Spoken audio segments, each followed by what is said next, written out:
ప్రకటన గ్రంథము మొదటి అధ్యాయము 3వ వచనం. ప్రకటన గ్రంథం మొదటి అధ్యాయము 3వ వచనం. సమయము సమీపించినది గనుక ఈ ప్రవచన వాక్యములు చదువువాడును వాటిని విని ఇందులో వ్రాయబడిన సంగతులు గైకొని వారును ధన్యులు. కాబట్టి సమయము సమీపించినది అనే విషయాన్ని మనం చూస్తూ ఉన్నాం. ఏ సమయము సమీపించినది అనే విషయాన్ని కొన్ని మనం పరిశీలన చేస్తూ వచ్చాం. ఈ సందర్భంలో మరికొన్ని విషయాలు మనం చూడటానికై మనం ప్రయత్నం చేద్దాం. హోషేయ గ్రంథము 10వ అధ్యాయము 12వ వచనం. హోషేయ గ్రంథము 10వ అధ్యాయము 12వ వచనం. నీతి ఫలించునట్లు మీరు విత్తనము వేయుడి, ప్రేమయను కోత కోయుడి, యెహోవాను వెదకుటకు ఇదే సమయము గనుక ఆయన ప్రత్యక్షమై మీ మీద నీతి వర్షము కురిపించున్నట్లు ఇది వరకు ఎన్నడూనో దున్నని బీడు భూమి దున్నుడి. కాబట్టి మనం ఇక్కడ చూస్తూ ఉన్నాం ఏంటిది అంటే, నీతి ఫలించున్నట్లు మీరు విత్తనము వేయుడి, ప్రేమయను కోతను మీరు కోయుడి, యెహోవాను వెదకుటకు ఇదే సమయం. కాబట్టి ఏ సమయము సమీపించినది అంటే, యెహోవాను వెదకేటటువంటి సమయము, యెహోవాను వెదకేటటువంటి సమయము సమీపించినది. ఒకవేళ ఎంతవరకు దూరస్తులుగా కానీ ఉంటే ఈ సమయం అందైనా, అందుకే వ్రాయబడతా ఉన్న మాట ఏంటంటే ఇదే మిక్కిలి అనుకూలమైన సమయము అనేది వ్రాయబడతాం. కాబట్టి ప్రభువుని వెదకే సమయం అనేటటువంటిది మనం చూస్తూ ఉన్నాం. అంటూ అక్కడ అంటా ఉన్నాడు, ఆయన ప్రత్యక్షమై మీ మీద నీతి వర్షము కురిపించినట్లు ఇది వరకెన్నడు దున్నని బీడు భూమి దున్నుడి అనేది వ్రాయబడతాం. కాబట్టి ఇదివరకెన్నడు దున్ననటువంటి బీడు భూమి దున్నండి అంటే దాని అర్థం ఏంటిది అంటే, సువార్త చేసేటటువంటి సమయము అనేది మనం చూస్తూ ఉన్నాం. ప్రభువుని ఇతరులకు పరిచయం చేసింది, ప్రభువుని మనము కనుగొనటము అంత మాత్రమే కాకుండా ప్రభువుని ఇతరులకు పరిచయం చేసేటటువంటి సమయము ఆసన్నమైంది. ఎందుకంటే మనం చూస్తూ ఉన్నాం ఈ యొక్క పరిస్థితులు, ఈ అంత్య దినాలు, అపాయకరమైనటువంటి ఈ దినాల్లో ప్రభు రాకడకు సంబంధించినటువంటి సూచనలన్నీ కూడా నెరవేర్చబడతా ఉన్నటువంటి ఈ దినాల్లో మనం చూస్తూ ఉన్నాం ప్రభు యొక్క సువార్త ప్రకటించాల్సినటువంటి సమయం ఆసన్నమైంది. కాబట్టే ప్రభు ఆలస్యం చేస్తూ ఉన్నాడు. కారణం ఏంటిదంటే, మనం ఎఫెసీ పత్రికలో మనం చూస్తాం మొదటి అధ్యాయంలో, జగత్తు పునాది వేయబడక మునిపే ప్రేమ చేత క్రీస్తు యేసులో మిమ్మును ఏర్పరచుకొనెను. కాబట్టి ఆయన ఏర్పాటులో ఉన్నటువంటి ఏ ఒక్కరే కానీ నశించిపోవటం అనేది దేవుని ఇష్టం కాదు, దేవుని అభీష్టము. ఆ కారణం చేత ప్రభు ఆలస్యం చేస్తూ ఉన్నాడు. కనుకనే ప్రభు సెలవిస్తూ ఉన్నటువంటి మాట ఏంటిదంటే, ఇదివరకెన్నడూ దున్నని బీడు భూమిని మనం మనం ఏం చేస్తామంటే దున్నిన భూమే దున్నుతాం కదా, చెప్పిన చోటే చెప్తా ఉంటాం కదా, చెప్పిన వారికే చెప్తా ఉంటాం. ఎలా అవుతా ఉంది అంటే తినగా తినగా చేదైపోయినట్లుగా మానవుని యొక్క హృదయం వాత వేయబడతా ఉన్నాయి. వాత వేయబడి వారి జీవితాల్లో నీతికి ప్రేమకు స్థానము లేకుండా వారి జీవితాల్లో ప్రభువుని వెదకేటటువంటి స్థితి లేనటువంటి వారుగా వారు ఉంటా ఉన్నారు. ఆ కారణం చేత ప్రభు అంటా ఉన్నాడు, యెహోవాను వెదకు సమయము ఆసన్నమైనది. కనుక ప్రభువుని వెదికే సమయం ఆసన్నమైంది. అదే సమయంలో బీడు భూమిని దున్నాల్సినటువంటి సమయము కూడా ఆసన్నమైంది అనేది మనం చూస్తూ ఉన్నాం. కనుక మనం సువార్త చేయవలసినటువంటి సమయం ఆసన్నమైంది. మన మట్టుకేదో మనం దేవుని మందిరానికి రావటం, ఆరాధించడం మాత్రమే కాకుండా దేవుని మందిరానికి రానటువంటి మన కుటుంబ సభ్యులు, ఒక విషయాన్ని మీరు ఆలోచన చేయండి. మనము పరలోకంలో ఉంటే మన కుటుంబ సభ్యులు అగ్నిలో ఉంటే ఎలా ఉంటుంది? నీవు పరలోకంలో ఉన్నావు, నీ కుటుంబ సభ్యులు ఒకవేళ అగ్నిలోనికి వెళ్ళిపోతే వారి పరిస్థితి ఏంటి? ఎంత భయంకరమైనటువంటి విషయం. మనం ఈ మధ్య కాలంలో మనం చూస్తూ ఉన్నాం. ఆయా ప్రాంతాల్లో అగ్ని గృహాలు, ఫ్యాక్టరీలు తగలబడినప్పుడు మనుషులు కాలిపోతూ వచ్చారు, మరణిస్తూ వచ్చారు. వారి యొక్క వేదన, వారి బాధ, వారి కేకలు విన్నవారి హృదయాలు ద్రవింపచేస్తూ వచ్చినాయి. అంతేకాదు వారి కుటుంబ సభ్యుల యొక్క రోదన అలవి కానటువంటిదిగా ఉన్నట్లుగా మనం చూస్తూ ఉన్నాం. ఇక్కడే ఇలా ఉంటే పరలోకముకు వెళ్ళిన నీవు యుగాయుగాలు నీ కుటుంబ సభ్యులు, నీ భర్తే కావచ్చు, నీ భార్యే కావచ్చు, నీ బిడ్డలే కావచ్చు, నీ తల్లిదండ్రులే కావచ్చు, ఒకవేళ వారు కనుక అగ్నిలో కాల్చబడతా ఉంటే నీవు చూసి సహించగలవా? నీవు సంతోషంగా ఉండగలవా?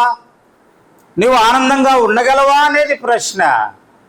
కనుక ప్రియమైన సహోదరుడా, ప్రియమైన సహోదరి, మనం గమనిస్తూ ఉన్నది ఏంటంటే, నీ మట్టుకు నీవేదో ఆదివారం సిద్ధపడి దేవుని వాక్యం చేతపట్టుకొని మందిరానికి వస్తూ ఉన్నావు, కానీ నీ కుటుంబ సభ్యుల యొక్క పరిస్థితి ఏంటి?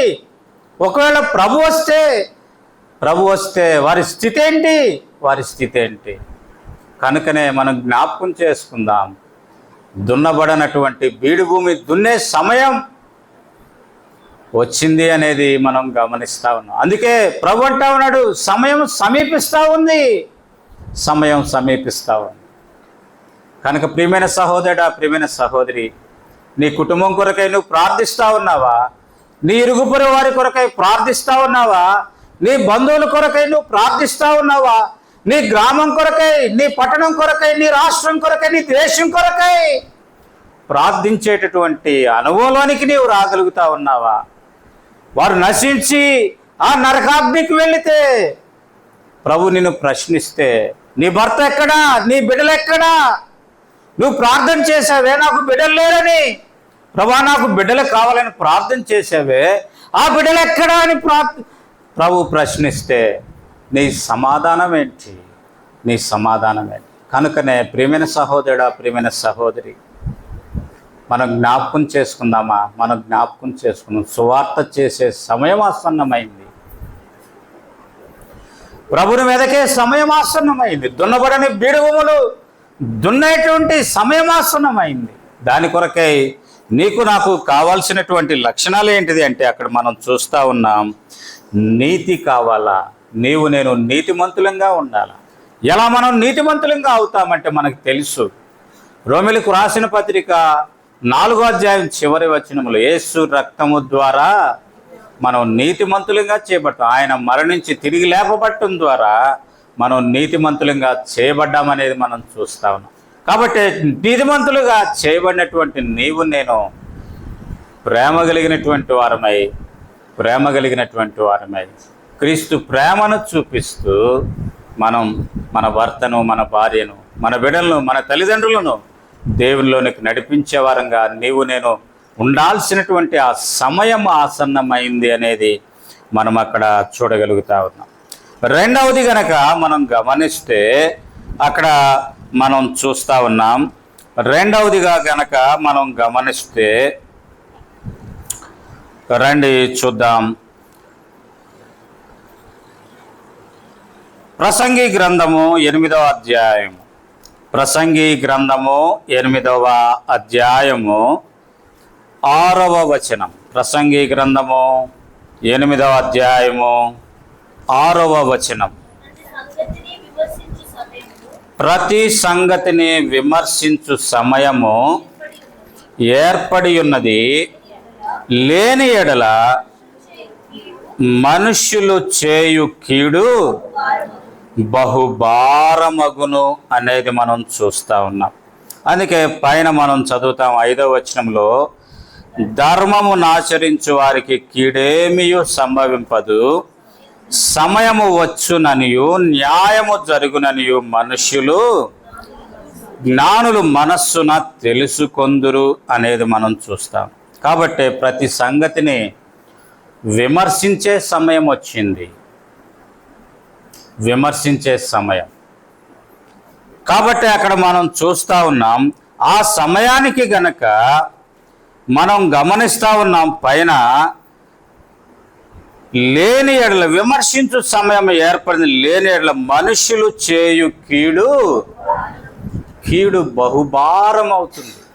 కాబట్టే కాలము సమీపించింది, విమర్శ చేసేటటువంటి సమయం వచ్చింది. ఒకవేళ ఆ సమయం గనక మరింత పొడిగించబడితే మనుషులు చేసేటటువంటి కీడు ఎలా అవుతుందంట? బహుభారం అవుతుంది, భారం అవుతుంది. ఇప్పటికే మనం గమనిస్తాం, మనుషులు చేసేటటువంటి కీడు మనం సహజంగా తట్టుకోలేనటువంటి కీడు మనం అనుభవిస్తూ ఉంటాం అనేక పర్యాయాలు.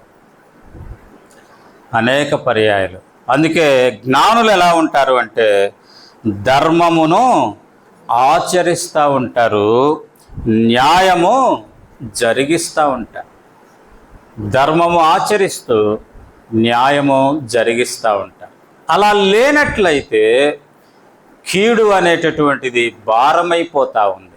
ఆ కారణం చేతనే ఇక్కడ వ్రాయబడతా ఉన్నటువంటి మాట ఏంటంటే ప్రతి సంగతిని విమర్శించేటటువంటి సమయము అనేది మనం చూస్తాం. అందుకే ఈ ప్రసంగి గ్రంథములోనే 3వ అధ్యాయము 16-17 వచనాలు గనక మనం చూస్తే అక్కడ మనం చూస్తూ ఉన్నాం, ప్రతి ప్రయత్నమునకును ప్రతి క్రియకును తగిన సమయమున్నదనియు నీతిమంతులకును దుర్మార్గులకును దేవుడే తీర్పు తీర్చుననియు నా హృదయములో నేను అనుకొంటిని అనేది మనం చూస్తూ ఉన్నాం. 16వ వచనం గనక మనం గమనిస్తే, మరియు లోకమందు విమర్శ స్థానమున దుర్మార్గత జరుగుటయు, న్యాయముండవలసిన స్థానమున దుర్మార్గత జరుగుటయు. కాబట్టి ఈనాడు న్యాయం లేదు, న్యాయాన్యాయాల యొక్క విమర్శ లేదు, అక్రమము అన్యాయము విస్తరిస్తూ ఉన్నటువంటి ఈ దినాలు. కనుకనే ప్రియమైన సహోదరుడు, ప్రియమైన సహోదరి అంటా ఉన్నాడు అక్కడ, కీడు బహుభారం అవుతుంది అనేది అంటా ఉన్నాడు. అందుకే ఇక్కడ మనం చూస్తాం, ఇక్కడ 18వ వచనం గనక మనం చూస్తే, కాగా తాము మృగముల వంటి వారిని నరులు తెలుసుకొనున్నట్లు దేవుడు వారిని విమర్శించున్నట్లు కదా. విమర్శించే సమయం వచ్చింది. కాబట్టే ఎందుకు విమర్శించాల్సినటువంటి పరిస్థితి ఏర్పడుతూ వచ్చిందంటే, మనుషులు ఎలా తయారవుతా ఉన్నారు? మృగములుగా తయారవుతా ఉన్నారు. నీతి న్యాయము లేనటువంటి స్థితిని మనం చూస్తా ఉన్నాం. అన్యాయము అక్రమానికే పాల్పడేటటువంటి స్థితి మనం గమనిస్తూ ఉన్నాం. ఈ మధ్య కాలంలోనే మన గత నెలలో ఎలక్షన్స్ జరిగినాయి, మనందరికీ తెలుసు. ఈ ఎలక్షన్స్లో నేను విన్నా, వాస్తవమో కాదో నాకు తెలియదు, కొంతమంది దొంగ ఓట్లు వేశారు అనేది వింటా ఉన్నా. అది ఎంతవరకు వాస్తవం అనేది నాకు తెలియదు. కానీ అది న్యాయమైనదా అంటే కాదు. తద్వారా న్యాయమైనటువంటి తీర్పు ఏమవుతుందంటే అన్యాయం అవుతుంది అనేది మనం గమనిస్తా ఉన్నాం. అదే రీతిగా లంచము న్యాయానికి గుడితనం కలుగజేస్తుంది అనేటటువంటిది మనం గమనిస్తూ ఉన్నాం. అదే రీతిగా చెప్పుడు మాటలు అనేటటువంటివి కూడా న్యాయానికి గుడ్డితనం కలుగు చేస్తుంది. కనుక ప్రియమైన సహోదరుడా, ప్రియమైన సహోదరి, వారు మృగానికి నీతి న్యాయము అనేటటువంటిది ఏమీ తెలియదు, మానవత్వం అనేటటువంటిది ఏమీ తెలియదు. మృగానికి దానికి ఆహారమైనప్పుడు దానికి కావాల్సింది ఏంటంటే ఏదైనా జంతువు కావాలంతే. అది మంచి జంతువా, చెడ్డ జంతువా, అది ఏదైనా క్రూరమైనదా, అదేదైనది కాదు. అది చిన్నదా పెద్దదా, అది ఏమీ కాదు. దానికి కావాల్సింది ఏంటంటే ఆహారం. కాబట్టి మానవుడు కూడా ఆ రీతిగా తన జీవిత యాత్ర భక్తిపరులమని చెప్పుకుంటూ కూడా వారికి కావాల్సింది ఏంటంటే స్థానము, పదవి, ఇలాంటి వాటి కొరకై వారు ఏమి చేయటానికైనా వారు సిద్ధపడతా ఉన్నట్లుగా మనం చూస్తాం. ఆ కారణం చేత కీడు బహుభారమవుతా ఉన్నట్లుగా మనం చూడగలుగుతాం. కాబట్టి రెండవదిగా ఏ సమయం వచ్చింది అంటే విమర్శించేటటువంటి సమయం వచ్చినట్లుగా మనం చూస్తాం. అందుకే యెహెజ్కేలు గ్రంథం కనుక మనం గమనిస్తే 7వ అధ్యాయము, యెహెజ్కేలు గ్రంథము 7వ అధ్యాయము 7వ వచనం 8వ వచనాన్ని కనుక మనం చదివితే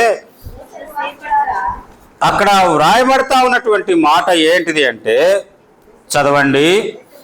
దేశ నివాసులారా, మీ మీదికి దుర్దినము వచ్చుచున్నది, సమయము వచ్చుచున్నది, దినము సమీపమాయను, ఉత్సాహధ్వని కాదు శ్రమధ్వనియే పర్వతముల మీద వినబడుచున్నది అనేది మనం అక్కడ చూస్తా ఉన్నాం. ఇంకా కొంతసేపటికి నేను నా క్రోధమును నీ మీద కుమ్మరింతును, నీ మీద నా కోపము నెరవేర్చుకో, క్రోధమును నీ ప్రవర్తనను బట్టి నీకు తీర్పు తీర్చి నీ సమస్త హేయకృత్యముల ఫలము నీ మీదకి. మానవుడు అనుకుంటా ఉన్నాడు, నేనేం చేసినా కానీ ఎవరు చూడటం లేదులే అనేది, నేనేం చేసినా ఏం జరగటం లేదులే అనుకుంటా ఉన్నాడు, నా ఇష్టానుసారంగా నేను చేస్తాను అనుకుంటా ఉన్నాడు. కానీ సమయం వస్తూ ఉంది అనేది మనం గమనిస్తాం. మనము కోరుకున్నది కాదు, కానీ దేవుడు ఇచ్చింది మనం తీసుకోవాలి. మనం తీసుకునేది కాదు, దేవుడు ఏది మనకిస్తే అది తీసుకోవాలి తప్ప మనం కోరుకొని ఇతరులకు నష్టం చేసి మన జీవితాల్లో మనం కోరుకునేది పొందటం కాదు. అది దేవుని దృష్టికి అన్యాయమైనది, అక్రమమైనది అనేది మనం గమనిస్తూ ఉన్నాం. కనుకనే ప్రియమైన సహోదరుడా, ప్రియమైన సహోదరి, మనం చూస్తాం చిన్నపిల్లలు కూడా ఏం చేస్తారంటే, వాళ్ళకి ఏదన్నా కావాలి అనుకోండి, చిన్నపిల్లలకి ఏదన్నా కావాలి, ఉదాహరణకి చిన్నపిల్లలు బజారుకే తీసుకెళ్ళమన్నారు నాన్న మమ్మల్ని బజారుకి తీసుకెళ్ళి అడుగుతారు, ఏమని, కాజా కొనిపెట్టవా అని అడుగుతారు. సర్లే కొనిపెడతాలే నాన్న అంటాడు. నేను సాయంకాలం వచ్చినాక తీసుకెళ్ళి కొనిపెడతా అంటాడు. సాయంకాలం రాగానే పిల్లలు పరిగెత్తుకొస్తారు, నాన్న నువ్వు రాగానే మమ్మల్ని తీసుకెళ్తా అన్నావు కదా. లేదు నాన్న అలసిపోయానులే రేపు వెళ్దామనంటే, కాదు వాళ్ళు ఏం చేస్తారు, ఊరుకోరు. వారు ఏం చేస్తారు, వారు అనుకున్నది, వారికి కావాల్సినటువంటి ఆ వస్తువు కొనేంత వరకు ఏడ్చి గీపెట్టి కదా దాన్ని పొందేంతవరకు కదా. కాబట్టి ఈనాడు ప్రియమైన సహోదరుడా, ప్రియమైన సహోదరి, ఆ రీతిగా ఈనాడు భక్తిపరులు కూడా వారు ఏం చేస్తూ ఉన్నారంటే, వారు అనుకున్నది సాధించటానికి, వారు కోరుకున్నది సాధించటానికి వారు ఏం చేస్తూ ఉన్నారంటే వారి ఇష్టానుసారమైన, వారి ఇష్టం వచ్చినటువంటి కార్యాలు చేస్తూ ఉన్నారు. అది దేవుని చిత్తమా కాదా, దేవుడు అది ఇష్టపడతా ఉన్నాడా లేదా అనేటటువంటి దాని మీద దృష్టి ఉంచకుండా వారి జీవితాల్లో నష్టానికి కారకులుగా వారు ఉంటా ఉన్నారు, కీడుకి కారకులుగా వారు ఉంటా ఉన్నారనేది మనం అక్కడ చూస్తూ ఉన్నట్లుగా మనం చూడగలుగుతా ఉన్నాం. మూడవది గనక మనం గమనిస్తే జెఫన్యా గ్రంథము 2వ అధ్యాయము, జెఫన్యా గ్రంథము 2వ అధ్యాయము మొదటి 3 వచనాలు గనక మనం చదివితే అక్కడ వ్రాయబడతా ఉన్నటువంటి మాట ఏంటిదంటే, సిగ్గుమాలిన జనులారా కూడిరండి, పొట్టు గాలికి ఎగురునట్లు సమయము గతించుచున్నది, విధి నిర్ణయం కాకమునుపే యెహోవా కోపాగ్ని మీ మీదికి రాకమునుపే మిమ్మను శిక్షించుటకై యెహోవా ఉగ్రతా దినము రాకమునుపే కూడి రండి అనేది మనం చూస్తాం. కాబట్టి మనం ఇక్కడ గమనిస్తా ఉన్నది ఏంటంటే, సమయము గతించుచున్నది అంటే, గతిస్తూ ఉంది అంటే సమయము సమీపిస్తూ ఉంది, దగ్గరకు వస్తూ ఉంది అనేది అర్థం. దేని కొరకంటే దేవుని యొక్క ఉగ్రత సమయము సమీపిస్తాం. కారణం ఏంటిదంటే, వ్రాయబడతా ఉన్నటువంటి మాట ఏంటిదంటే, అక్కడ మనం చూస్తూ ఉన్నాం, అక్కడ మనం గమనిస్తూ ఉన్నది ఏంటంటే 3వ వచనంలో, దేశంలో సాత్వికులై ఆయన న్యాయ విధులను అనుసరించు సమస్త దీపములారా యెహోవాను వెదకుడి, మీరు వెదకి వినయము గల వారై నీతిని అనుసరించిన ఎడల ఒకవేళ ఆయన ఉగ్రతా దినమున దాసుడు. అంటే దాని అర్థం ఏంటిది అంటే, దేశంలో సాత్వికులు లేనటువంటి స్థితి కదండి, దేవునిని వెదకేవారు లేనటువంటి స్థితి, వినయము కలిగినటువంటి వారు లేనటువంటి స్థితి, నీతిని అనుసరించేవారు లేనటువంటి స్థితి. ఆ కారణం చేత ఉగ్రత దినం అనేది సమీపిస్తా ఉంది. ఎలా సమీపిస్తూ ఉంది ఆ సమయము అంటే, ఇక్కడ వ్రాయబడతా ఉన్నటువంటి మాట 1వ వచనంలో చూడండి, కూడిరండి, పొట్టు గాలికి ఎగురునట్లు సమయము. ఎట్లా అంట? పొట్టు గాలికి ఎగురునట్లు. పొట్టు ఎట్లా ఎగిరిద్దండి? ఎట్లా ఎగిరిద్ది? కొంచెం ఎగిరి అక్కడ పడిపోయి మళ్ళీ కొంచెం ఎగిరి అక్కడ పడిపోద్దా? కాదు. గాలికి ఎట్లా ఎగురుతుంది అంటే, ఆ గాలి వీచినంతసేపు ఆ గాలి ఎక్కడికి వెళ్తుందో కూడా తెలియదు, దాని ఆచూకీ కూడా మనం కనుగొనలేము. అంత త్వరితముగా సమయము సమీపిస్తూ ఉంది అనేది మనం గమనిస్తాం. దేవుని ఉగ్రత సమీపిస్తూ ఉంది అనేది మనం అక్కడ గమనిస్తూ ఉన్నాం. కనుక ప్రియమైన సహోదరుడా, ప్రియమైన సహోదరి, మూడవదిగా ఏ సమయం సమీపిస్తూ ఉంది అంటే, దేవుని ఉగ్రత సమయం సమీపిస్తూ ఉంది. కాబట్టి సాత్వికం కలిగి, నీతి కలిగినటువంటి వారంగా, వినయం కలిగి, దేవుని వెనక కలిగినటువంటి వారంగా నేను ఉండాలి అనేటటువంటిది దేవుడు కోరుతా ఉన్నట్లుగా మనం చూస్తూ ఉన్నాం. 4వది గనక మనం గమనిస్తే, దానియేలు గ్రంథం 7వ అధ్యాయము 22వ వచనం. దానియేలు గ్రంథము 7వ అధ్యాయము 22వ వచనాన్ని గనక మనం గమనిస్తే అక్కడ మనం చూస్తా ఉన్నాం. చూడండి,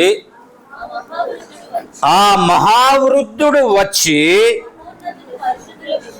మహోన్నతుని పరిశుద్ధుల విషయములో తీర్పు తీర్చు వరకు అలాగు జరుగును గాని, సమయము వచ్చినప్పుడు ఆ పరిశుద్ధులు రాజ్యము నేలుదురని సంగతి నేను గ్రహించి కాబట్టి 4వదిగా ఏ సమయం వస్తూ ఉంది అంటే, పరిశుద్ధులు రాజ్యమేలేటటువంటి సమయము వస్తూ ఉంది. పరిశుద్ధులు రాజ్యమేలే సమయం. కాబట్టి ఆ పరిశుద్ధులు రాజ్యమేలే సమయం రావాలి అంటే, అక్కడ మనం గమనిస్తూ ఉన్నటువంటి మాట ఏంటంటే, ఆ మహావృద్ధుడు వచ్చి మహోన్నతుని పరిశుద్ధుల విషయములో తీర్పు తీర్చు వరకు అనేది మనం అక్కడ చూస్తూ ఉన్నాం. ఆ మహావృద్ధుడు ఎవరు అంటే, దేవాతి దేవుడు అనేది మనం అక్కడ చూస్తాం.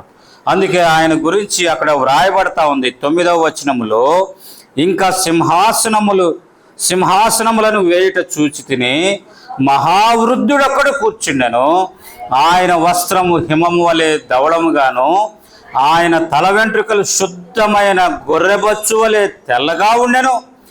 ఆయన సింహాసనము అగ్ని జ్వాలల వలె మండుచుండెను, దాని చక్రములు అగ్ని వలె ఉండెను అనేది మనం అక్కడ చూస్తా ఉన్నాం. ఆ తర్వాత మనం ఇక్కడ చూస్తాం, చూడండి 10వ వచనం. అగ్ని వంటి ప్రవాహం ఆయన ఎద్దు నుండి ప్రవహించుచుండెను. వేవేల కొలది ఆయనకు పరిచారకులుండిరి, కోట్ల కొలది మనుష్యులు ఆయన ఎదుట నిలిచిరి. తీర్పు తీర్చుటకై గ్రంథములు తెరవబడెను అనేది మనం అక్కడ చూస్తా ఉన్నాం. అందుకే 13వ వచనం చూస్తే గనక మధ్యలో ఆకాశ మేఘారూఢుడై మనుష్య కుమారుని పోలిన ఒకడు వచ్చి ఆ మహావృద్ధుడగు వారి సన్నిధిని ప్రవేశించి ఆయన సన్నిధి సముఖమునకు. కాబట్టి దేవుడు తీర్పు తీర్చేటటువంటి సమయం. దేవుడు తీర్పు తీర్చినప్పుడు పరిశుద్ధులు రాజ్యమేలేటటువంటి సమయం. అంతవరకు మనం అక్కడ గనక గమనిస్తే ఈ 7వ అధ్యాయంలో మనం గమనిస్తే దానియేలుకు కలిగినటువంటి దర్శనాన్ని మనం ఇక్కడ చూస్తూ ఉన్నాం. దానియేలుకు కలిగిన దర్శనములో 4 జంతువులు అక్కడ దానియేలుకు కలిగినట్లుగా మనం చూడగలుగుతాం. దానిలో మొదటిదిగా 4వ వచనం మనం చూస్తే, మొదటిది సింహమును పోలినది గాని దానికి పక్షిరాజు రెక్కల వంటి రెక్కలుండెను. నేను చూచుచుండగా దాని రెక్కలు తీయబడినవి గనుక మనుష్యుని వలె అది పాదములు పెట్టుకొని నేలపైన నిలువబడి ఉండెను అనేది మనం అక్కడ చూస్తాం.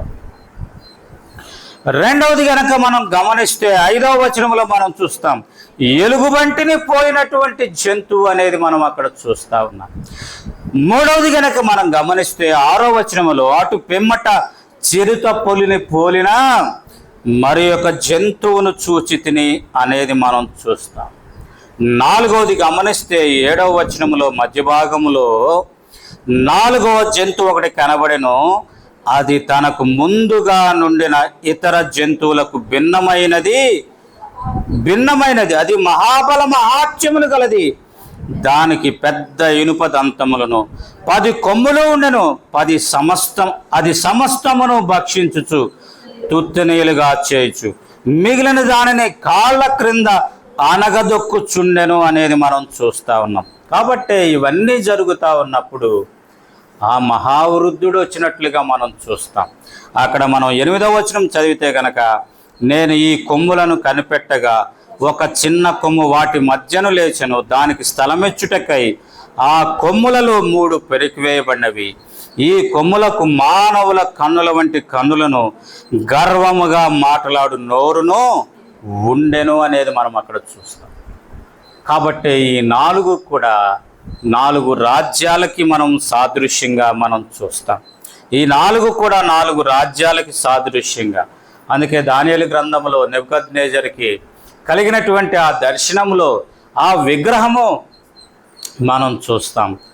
తల శిరస్సు ఒక రకంగా, ఈ యొక్క ఛాతి భాగం ఒక రకంగా, ఆ క్రింది భాగం ఒక రకంగా, పాదాలు మరొక రకంగా ఉన్నటువంటి ఆ ఈ దర్శనానికి సాదృశ్యం ఉన్నట్లుగా మనం చూస్తాం. కాబట్టి ఈ యొక్క మొదటి జంతువు బబులోనికి సాదృశ్యంగా, మహాబబులోనికి సాదృశ్యంగా మనం చూడగలుగుతా ఉన్నాం. మహాబబులోనికి సాదృశ్యంగా అది నెబుకద్నెజరు యొక్క రాజ్యముగా మనం చూడగలుగుతాం. ప్రస్తుతము ఈ మహాబబులోను అనేటటువంటిది ఏ పేరుతో పిలువబడుతుంది అంటే ఇరాక్ అనే పేరుతో పిలువబడుతుంది. ప్రస్తుతం ఉన్నటువంటి ఇరాకే మహాబబులోను అనేది చూస్తాం. రెండవ జంతువు మనం గనక గమనిస్తే మాదియా పార్షిక దేశానికి సాదృశ్యంగా మనం చూస్తాం. ఇది ప్రస్తుతం ఉన్నటువంటి ఇరాన్ రాజ్యానికి, అది ఇరాన్ రాజ్యముగా ఉన్నట్లుగా మనం చూస్తాం. మూడవది గనక మనం గమనిస్తే గ్రీసు దేశానికి సాదృశ్యంగా మనం చూస్తాం. ద గ్రేట్ అలెగ్జాండర్ కాంకరర్ కదండి, అతడు ప్రపంచాన్ని జయించినటువంటి వ్యక్తిగా మనం చూస్తాం. నాలుగవదిగా గనక మనం గమనిస్తే గనక రోమన్ సామ్రాజ్యాన్ని మనం గమనిస్తాం. రోమా సామ్రాజ్యం. కనుక ఈ 4 దేశాల యొక్క ప్రభావం అంతమైపోయినప్పుడు తిరిగి మనం అక్కడ చూస్తాము.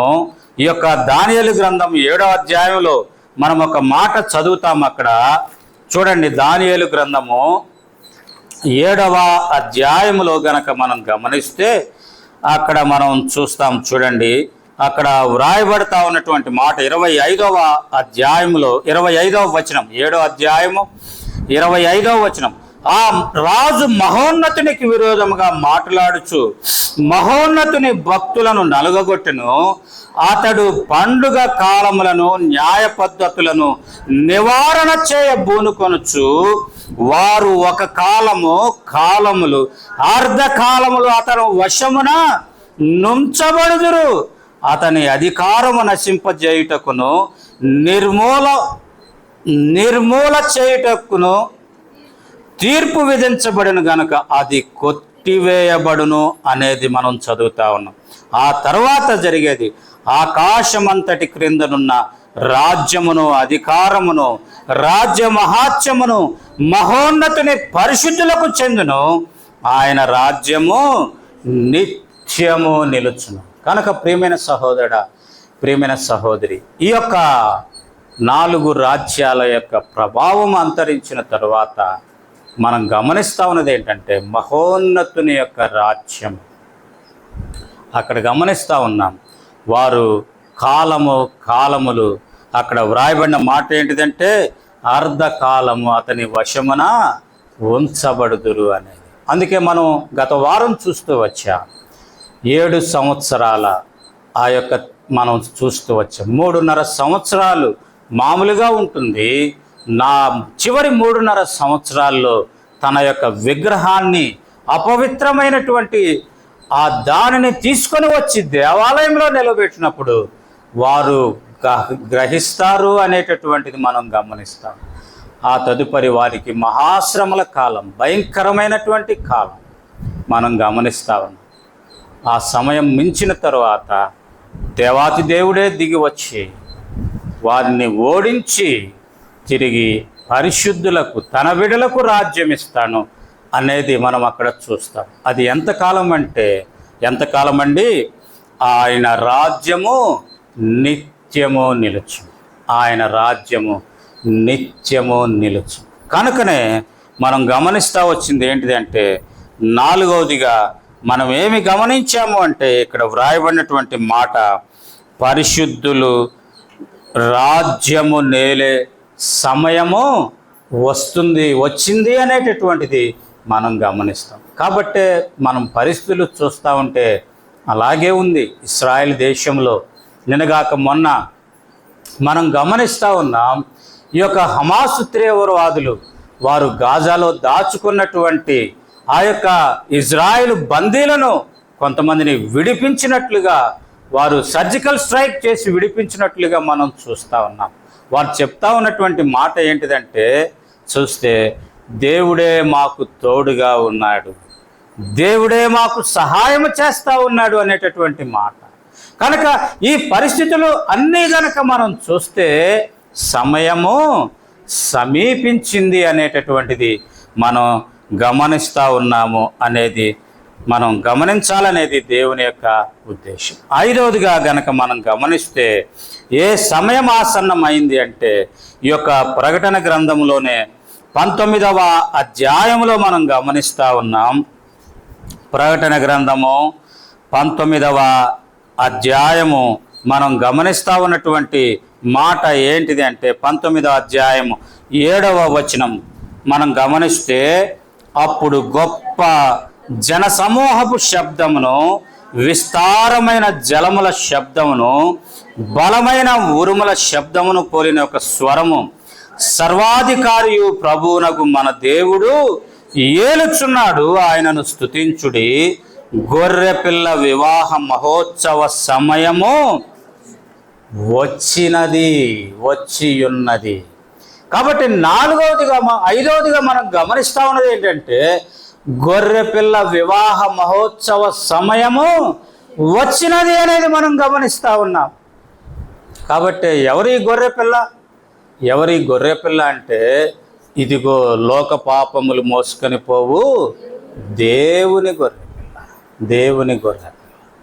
కనుకనే ప్రియమైన సహోదరుడా, ప్రియమైన సహోదరి, ప్రభువైన యేసుక్రీస్తు వారితో కూడా సంఘముగా మనం ఎత్తబడి వధువుగా ప్రభువుతో కూడా జతపరచబడేటటువంటి ఆయన రాజ్యంలో పాలిభాగస్థులమై ఆయనతో కూడా మనము ఏలేటటువంటి ఆ సమయం వివాహ మహోత్సవ సమయం అనేది మనం గమనిస్తాం. ఆ సమయం వచ్చింది అనేది మనం అక్కడ చూస్తా ఉన్నాం. దాని కొరకై ఈ యొక్క పెండ్లి కుమార్తె ఏం చేసింది అంటే మనం అక్కడ చూస్తా ఉన్నాం. చూడండి, అక్కడ 8వ వచనంలో మనం గమనిస్తే గనక అక్కడే 7వ వచనంలోనే ఆయన భార్య తన్ను తాను సిద్ధపరచుకొని ఉన్నది అనేది మనం అక్కడ చూస్తా ఉన్నాం. కాబట్టి సిద్ధపరచుకొని ఉన్నది, కాబట్టి సిద్ధపరచుకొని ఉన్నది. సిద్ధపరచుకుంటుందా, సిద్ధపరచుకుంటుందీనా, సిద్ధపరచుకొని ఉన్నదా అంటే మనం ఇక్కడ గమనిస్తే పాస్ట్ టెన్స్ అనేది మనం చూస్తా ఉన్నాం. పాస్ట్ టెన్స్ జరిగింది అంటే సిద్ధపరచబడింది. మనకి వివాహాలు ఎందుకు ఆలస్యం అవుతాయండి? వివాహాలు ఎందుకు ఆలస్యం అవుతాయి? పెళ్లి కుమారుడు ఏదో ప్యాంట్ షర్ట్ వేసేసుకొని గబగబా రెడీ అయి కూర్చుంటాడు కదా. పెళ్లి కుమార్తెనే సిద్ధపరచడానికి కదా, పెళ్లి కుమార్తెకి సిద్ధపరచాలా, వెయ్యిలు వెయ్యాలా, ఈ మధ్య దానికి కిరీటాలు అవి పెడతా ఉన్నారు కదా. ఇవన్నీ సిద్ధపరచడానికి సమయం కావాలా. అందుకని వివాహాలు ఆలస్యం అవుతున్నాయి. అందుకే ప్రభు ఆలస్యం చేస్తూ ఉన్నాడు. వధువు సిద్ధపడేదాని కొరకై ఆలస్యం చేస్తూ ఉన్నాడు. కనుక ప్రియమైన సహోదరుడు, ప్రియమైన సహోదరి, ఆ సమయం వచ్చింది. ఆ యొక్క పెళ్లి కుమార్తె సిద్ధపరచబడింది. ఎట్లా సిద్ధపరచబడింది అంటే మనం అక్కడ చూస్తాం. చూడండి ఎలా సిద్ధపరచబడింది అంటే 8వ వచనంలో మనం చదివితే గనక ఆమె ధరించుకొనుటకు ప్రకాశములను నిర్మలమునైన సన్నపు నారబట్టలు ఆమెకివ్వబడెను, అవి పరిశుద్ధుల నీతి. కాబట్టి వధువు ఎట్లా సిద్ధపరచబడిందంటే నీతి క్రియలతో సిద్ధపరచబడింది. నీతి క్రియలతో సిద్ధపరచబడే దాని కొరకై ఆ ప్రేమ కలిగినటువంటి ఆ దేవుడు వరుడుగా 2000 సంవత్సరాల క్రితమే ఈ లోకానికి వచ్చి ఆయన రక్తాన్ని కార్చడం ద్వారా మలినమైనటువంటి మురికి పేలికలైనటువంటి మన వస్త్రాలు నీతి వస్త్రాలుగా మార్చబడినట్లుగా, రక్షణ వస్త్రాలుగా మార్చబడినట్లుగా మనం గమనిస్తూ ఉన్నాం. తద్వారా ఆ యొక్క వధువు సిద్ధపరచబడినట్లుగా మనం చూస్తూ ఉన్నాం. ప్రశ్న ఏంటి అంటే ఆ వధువు సంఘంలో నీవున్నావా? క్రీస్తు శిరస్సు అయి ఉండగా ఆయన అవయవమైనటువంటి సంఘములో నీవు భాగమై ఉన్నావా లేదా అనేది. అంటే దాని అర్థం ఏంటిదంటే ప్రభు రాకడ కొరకై నీవు సిద్ధపడి ఉన్నావా లేదా అనేది ప్రశ్న. ఒకవేళ నీవు సిద్ధపడి ఉండకపోతే ప్రభు చెప్తా ఉన్నాడు, ఇది మిక్కిలి అనుకూలమైన సమయం, ఇదే రక్షణ దినం. ఒకవేళ రేపు నీది కాకపోవచ్చు, మరొక క్షణమే నీది కాకపోవచ్చు. ఈ మధ్య కాలంలో మనం గమనించాం, నేను చూశాను ఒక వీడియో, చాలా షేర్ చేశారు. అది కార్డియాక్ స్పెషలిస్ట్, ఆవిడ డాక్టర్, బహుశా ఆవిడ కాకినాడలోనో ఎక్కడో డాక్టర్, కాకినాడో విశాఖపట్నంలోనో కార్డియాక్ స్పెషలిస్ట్. పేషెంట్లను అప్పుడాక చూసి తాను ఇంటికి వెళ్ళటానికి వచ్చి ఆ యొక్క రిజిస్టర్లో సంతకం చేస్తూ అక్కడే కుప్పకూలిపోయింది. కారణం ఏంటిది అంటే కార్డియాక్ అరెస్ట్ అన్నారు. గుండె జబ్బుల నిపుణురాలు ఆమె. గుండె ఆగిపోయి అప్పటికప్పుడే చనిపోయింది. ఎంతోమంది గుండెలను ఆడించటానికి ప్రయత్నించిన ఆమె అదే గుండె ఆగిపోయి చనిపోయింది. కనుక ప్రియమైన సహోదరుడా, ప్రియమైన సహోదరి, మన జీవితం ఎలాంటిది అంటే రండి చూద్దాం. కీర్తన గ్రంథము 103వ అధ్యాయము మనం గమనిస్తే, కీర్తన గ్రంథము 103వ అధ్యాయము గనక మనం గమనిస్తే అక్కడ వ్రాయబడతా ఉన్నటువంటి మాట ఏంటిదంటే 14వ వచనం, మనము నిర్మింపబడిన రీతి ఆయనకు తెలిసే ఉన్నది, మనము మంటివారమని ఆయన జ్ఞాపకం చేసుకొనుచున్నాడు. నరుని ఆయువు గడ్డి వలె ఉన్నది, అడవి పువ్వు పూయినట్లు వాడు పూయును, దాని మీద గాలి విచ్చరగా అది లేకపోవును, ఆ మీద దాని చోటు. అలాంటిదండి మానవుని జీవితం. గడ్డి పువ్వు ఏమవుతుంది? ఉదయం చక్కగా ఉంటుంది, పుష్పించి ఎంత చక్కగా ఉంటుంది అంటే కదండి. చాలామంది పనికి వెళ్ళే వాళ్ళు దాన్ని తుంచి కొప్పులో దాచుకుంటారు, కొప్పులో అలంకరించుకుంటారు. అలాంటిది ఎండ తీవ్రత ఎక్కువగానే వాడిపోతుందండి, వాడిపోతుంది. ఒకవేళ అది చెట్టు మీదే ఉంటుంది, రాలిపోతుంది. గాలి వీస్తే ఎక్కడికి వెళ్తుందో కూడా దాని స్థానమే మనం గ్రహించాలి. అలాంటి జీవితం కలిగినటువంటి మానవుడు ప్రభు రాకడ కొరకై సిద్ధపడకుండా గర్విస్తూ ఉన్నాడు, అతిశయిస్తూ ఉన్నాడు, అహంకరిస్తూ ఉన్నాడు. జాగ్రత్త సుమా, జాగ్రత్త. వీటన్నిటి ఫలితంగా తీర్పు ఉందనేది మరచిపోతా ఉన్నాడు. కనుక ప్రియమైన సహోదరుడా, ప్రియమైన సహోదరి, ప్రకటన గ్రంథం 1వ అధ్యాయం 3వ వచనంలో సమయము సమీపించును. కనుకనే ఆ సమయం కొరకై నీవు సిద్ధపడి ఉన్నావా లేవా అనేది ప్రశ్న.